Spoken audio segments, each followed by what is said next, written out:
Welcome back to my channel. तो बात सीमा हैदर वाले केस की करते हैं। आप जानते हैं कि मैं सीमा हैदर केस का अपडेट आपके साथ शेयर करती हूँ, उस केस पे नज़र बनाए हुए हूँ। तो उनके जो पाकिस्तान के जो पति हैं गुलाम हैदर, उनके जो वकील हैं, जो कि इंटरनेशनल वकील आप कह सकते हैं, काफ़ी इंटरनेशनल केस उन्होंने लड़े हैं भारत के लिए, मोमिन मलिक साहब। तो वो नेपाल काठमांडू पहुँचे, वहाँ जहाँ पे सीमा हैदर ठहरी हुई थी पाकिस्तान से भाग के आके।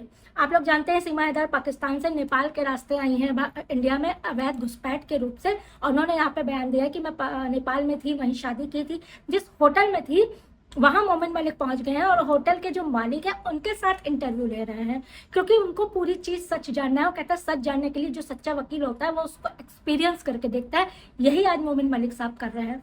एक गुलाम हैदर जिसके 4 बच्चे हैं, जिसको सीमा हैदर अवैध रूप से यहाँ ले आई है, बिना गुलाम हैदर से पूछ के बच्चे का धर्म परिवर्तन भी कर दिया है। अपना तो जो जय माता दी और राधे राधे कर ही जा रही हैं, आप लोग सब जानते हैं, बैठ के गालियाँ दे रही हैं अपने धर्म को, अपने मुल्क को।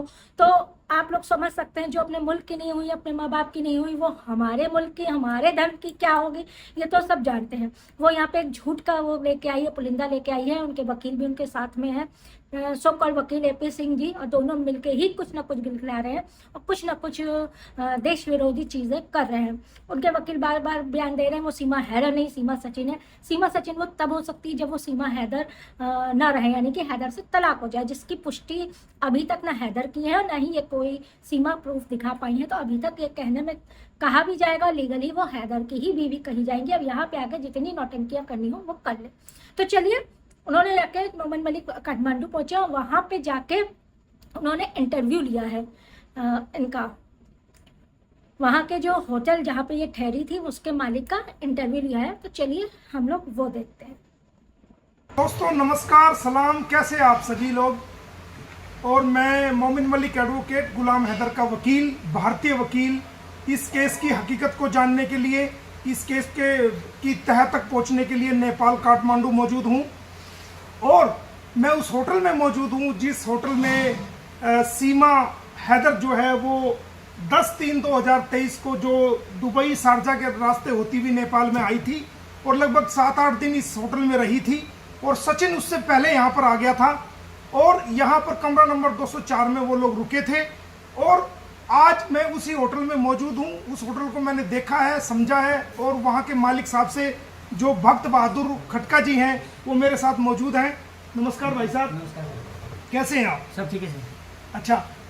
अच्छा बहादुर साहब, मैं मोमिन मलिक एडवोकेट हूँ, भारत से आया हूँ, इंडिया से। और जो ये सीमा हैदर है, इसके जो पति हैं पाकिस्तान में गुलाम हैदर, मैं उनका वकील हूँ। उनके 4 बच्चे लेकर के ये दोबारा आई है 13/5 को, दोबारा ये फिर आई है 2 महीने के बाद 13/5 को ये दोबारा नेपाल के रास्ते आई है। तो दोबारा तो आपके होटल में ये आई नहीं, एक बार ही आई थी। तो ये बच्चे लेके गुलाम हैदर के इलीगल तरीके से भारत में चली गई है सचिन, और ये इलीगल तरीके से सचिन आगे इसको वो है, तो ये उन बच्चों को लेकर चली गई है। तो मेरे अब ये वहां जाके कहती है, वहां जाकर के इसके खिलाफ FIR एक दर्ज हुई है। ये आप देखेंगे कि ये इसके खिलाफ एक FIR है, जो कि भारत में इसके खिलाफ FIR दर्ज हुई है। और ये वो FIR है जो भारत में इसके खिलाफ दर्ज हुई है। ये देखेंगे आप ये देखेंगे, ये पढ़ेंगे 159 नंबर रघुपुरा में। तो वहां पर ये जब बेल ले लेती है, कोर्ट से बेल मिल जाती है, तो ये कहती है कि मैं सचिन की वाइफ हूँ।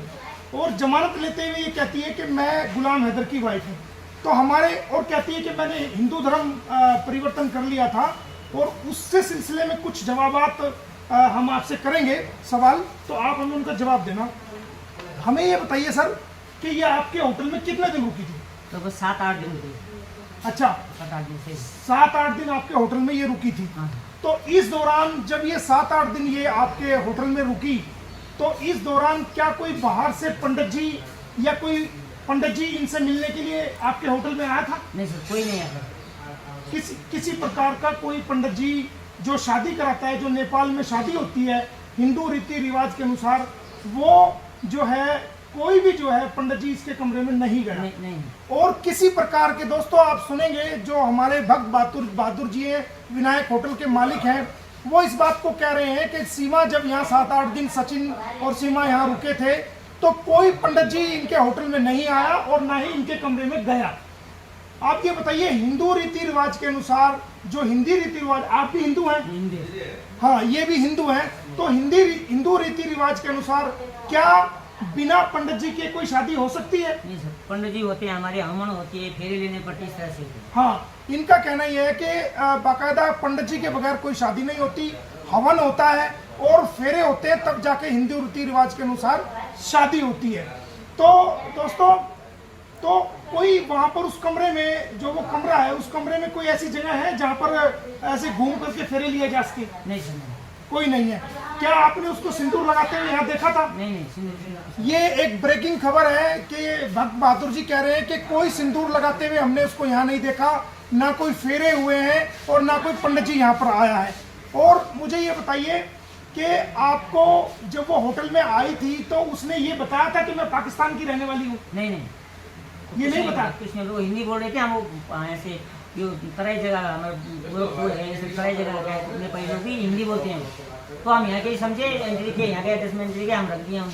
अच्छा, तो ये आपके सामने एक बहुत बड़ी खबर है दोस्तों कि पाकिस्तानी घुसपैठी जो भारत में घुसी है, सीमा हैदर, उसने अपनी पहचान को होटल में छुपाया और ये नहीं बताया कि मैं पाकिस्तान की रहने वाली हूँ, बल्कि ये बताया कि नेपाल के जो तराई के इलाके हैं वहाँ की वो रहने वाली है। और इन्होंने भी समझा कि ये वहीं की रहने वाली है क्योंकि वो बहुत अच्छे तरीके से हिंदी बोल रही थी। हाँ।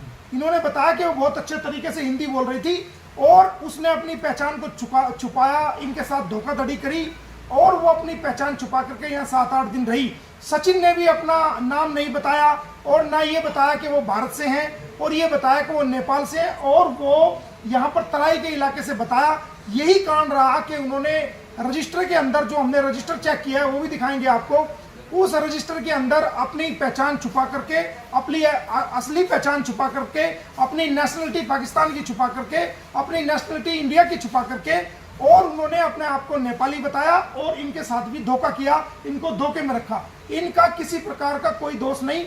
और क्योंकि यहाँ पर बहुत सारे यहाँ होटल है, तो अगर इनको शक हो जाता ये नेपाल की है या भारत की है तो उससे सबूत लेते, लेकिन इन्होंने समझा कि ये जो है वो यही नेपाल के हैं और सचिन ने बताया था कि वो मेरी वाइफ है, जबकि वो उसकी वाइफ नहीं थी।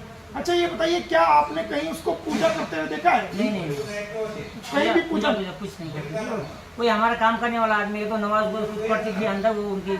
अच्छा, तो हमारा काम करने वाला आदमी आते जाते थे, बाकी तो हम उनके रूम में नहीं थे। दोस्तों, ये बहुत बड़ी खबर भाई साहब ने दी है। ये कह रही है कि होटल में कभी उसने पूजा नहीं करी और कोई वो पूजा नहीं कर रही थी। और जो इनके काम करने वाला आदमी है, तो जो वो कहाँ क्या कर रहा था काम? रूम साफ करने जाते थे।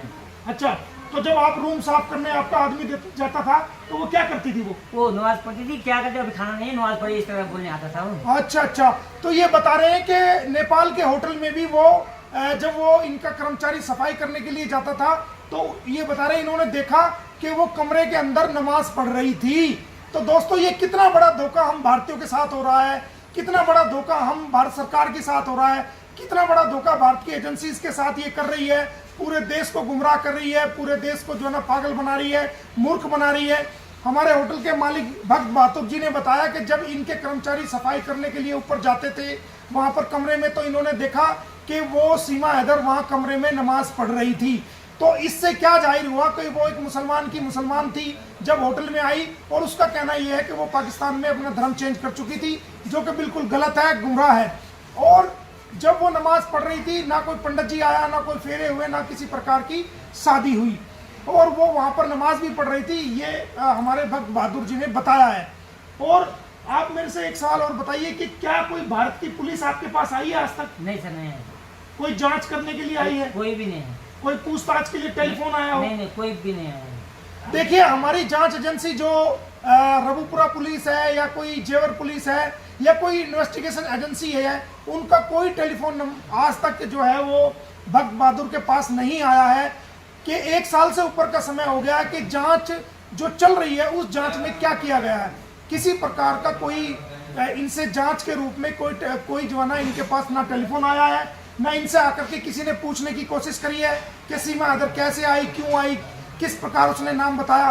तो जांच के नाम पर भी हम कहेंगे कि इसमें जो जांच अधिकारी है वो पूर्ण रूप से मुझे लगता है कि वो विफल रहे हैं, और वो आज तक जो है वो इस होटल से संपर्क नहीं कर सके, ना नेपाल में आ सके कि भाई जांच की जा सके कि नेपाल में उसका आने का कारण क्या था और कैसे वहाँ से गई। तो ये भी एक बहुत बड़ा सवाल जांच पे उठता है दोस्तों, जो हमारे भाई साहब ने क्लियर कर दिया है। तो दोस्तों ये सच्चाई जो आज आपके सामने आई है, इसको सुनकर के मैं भी हैरान हूँ और देश की जनता भी हैरान हो जाएंगी। इसके अलावा कुछ और बताना चाहते हो कि वो कैसा महसूस करती थी, कैसे वो होटल में नीचे आती थी, या खाना कैसे खाती थी, या क्या वो चिकन वगैरह भी खाती थी, क्या करती थी? हाँ, खाना चिकन को सब खाते थे यहाँ पे। अच्छा। हमारे बच्चों के साथ खेलना फिरना वो करती थी, इसलिए हम लोग ज़्यादा हमने ध्यान ही नहीं दिया उनके। अच्छा, तो ये एक बहुत बड़ा जवाब भी भाई साहब ने दिया है कि बाकायदा वो जो होटल में रुकी थी, वो होटल में 10/3/2023 को रुकी थी, तो वो चिकन भी खाती थी और वो मटन वगैरह भी खाती थी और वो मांस का सेवन करती थी, जैसा कि हमारे होटल के मालिक भाई साहब ने बताया है। तो उसका झूठ का ढकोसला सब जो है ना सामने आ गया है कि वो कहती है मैं सनातनी बन गई हूँ, मैं चिकन नहीं खाती हूँ, मैं ये नहीं खाती हूँ। तो ये सब भी जो है वो यूज़ करती थी। अच्छा, आपके यहाँ ये शराब की बोतलें रखी हुई है, तो आपके यहाँ शराब आसान से मिल जाती है? हाँ, शराब आसान मिल जाता है। अच्छा, तो सचिन शराब की बोतल 1-2 शराब की बोतल खरीदी थी उसने? बाहर से कहीं लाया होगा, सब रूम में मिला था उसका, बाहर से कहीं से लाया के यहाँ से गिरा तो हमने नहीं देखा। अच्छा, इनका कहना है कि सचिन जो है बाहर से कहीं से, क्योंकि यहाँ अच्छा आम दुकान पे शराब की बोतल मिल जाती है? यहाँ तो किराना की दुकान में भी शराब की बोतल मिलेगी। अच्छा, इनका कहना है कि जो किराने की दुकान है, जो आम दुकान है, वहाँ भी पेप्सी को और कोक की तरह और लिम्का की तरह आम शराब की बोतलें भी वहाँ पर मिल जाती है। इनका कहना यह है कि वो बाहर से खरीद के लाया होगा, इस होटल से उन्होंने नहीं ली, बाहर से शराब की बोतल खरीद के लाया होगा। उनके कमरे में जो है वो शराब की बोतलें भी मिली थी। तो ऐसा कहना ये बोतलें कैसे पता चली आपको जो उसके कमरे में मिली? रूम साफ करने लगा रोज जाते थे। अच्छा, जो रूम साफ करने वाला जो नौकर है, जब वो वहां पर गया इनका, तो उसने देखा तो उसके कमरे में शराब की बोतलें भी थी। तो इससे जाहिर है कि सचिन और जो उन्होंने कहीं ना कहीं जो है शराब का सेवन किया। हाँ, ये बिल्कुल कंफर्म हो गया कि शराब का सेवन भी उन्होंने कमरे में किया है। तो दोस्तों 7-8 दिन की वो रही थी। अच्छा, कहीं मंदिर में घूमने गई वो, कहीं नहीं गई? नहीं, मंदिर में नहीं जाते थे लोग, घर घूम में रहते थे ज्यादातर। ये बात भी सामने आ गई, वो कहती है कि मैं पशुपतिनाथ मंदिर में गई, दूसरे मंदिरों में गई, कहीं मंदिर में नहीं गई। जब तक वो रुकी सिर्फ कमरे में ही रहते थे वो लोग, और वो नीचे भी उतर के आते थोड़ा बहुत देर, और वो थोड़ी बहुत देर नीचे भी उतर के आते थे। ना वो कहीं मंदिर गए हैं, ना कहीं घूमने गए हैं। वो लोग हमेशा जो है कमरे में रहते थे। कोई छोटी मोटी जरूरत का सामान आसपास से कहीं लेना होता तो ले आए, लेकिन वो किसी मंदिर में भी घूमने नहीं गए हैं। और ये दोस्तों बिल्कुल स्पष्ट हो गया है हमारे, आप भी देख लीजिए, भाई साहब से नमस्ते कर लीजिए आप भी, और कुछ कहना चाहते हैं आप इसके बारे में? वो साहब हम कुछ भी नहीं कहना चाहेंगे। वो लोग यहाँ पर आम हमारा जो गेस्ट रहता है उस तरह से हमारे साथ 7-8 दिन रही। बाद में हमको जब टीवी वाले बताया, बाद में उस टाइम हमको मालूम पड़ा, तो बाद में टीवी वाले यहाँ पे आए, तो हमने जो जैसा था ऐसे ही उनको भी बताया। उसके बाद में 1 साल तक कोई भी पूछताछ हमको करने यहाँ पे आए भी नहीं, तो हम भी ध्यान नहीं दिए इस चीज़ के। तो कोई पूछताछ करने आपके पास नहीं। तो देखो दोस्तों, भाई साहब का साफ कहना है कि कोई पूछताछ करने के लिए जांच एजेंसी आज तक यहाँ नहीं आई है, ना उत्तर प्रदेश पुलिस का जांच अधिकारी यहाँ पर आया है। तो 1 साल तक क्या जांच कर रहे हो आप? आपको पता ही नहीं है कि जहाँ ये रुकी थी, जहाँ ये आई थी, आप नेपाल नहीं पहुंचे हो, आज तक कोई पूछताछ नहीं करी, कोई बयान आपका रिकॉर्ड नहीं किया, कोई टेलीफोन नहीं किया। तो ये किस दिशा में जांच जारी है, सवाल ये भी है। तो दोस्तों ये हकीकत आपके सामने आ गई है, और भी धीरे धीरे जो चीज़ सामने आएंगी वो हम सबको आपको बताया जाएगा, और बिल्कुल आपके सामने इनको बताया जाएगा। तो दोस्तों बहुत बहुत नमस्कार, बहुत बहुत शुक्रिया, आपने ये सब देखा, और जल्दी और चीज़ें भी आपके सामने हम लेके आएंगे। Thank you. इसके झूठ का पर्दाफाश हो चुका है, कोर्ट से इसको हाजिर होने का संबंध मिल चुका है। अब आगे जो भी होता है वो हम आपके साथ अपडेट शेयर करते रहेंगे। वीडियो लाइक कर दीजिएगा, चैनल सब्सक्राइब कर दीजिएगा, कमेंट पे अपनी राय ज़रूर बताइएगा। इस भगौड़े के लिए आप क्या क्या कहना चाहते हैं कमेंट सेक्शन भर दीजिएगा।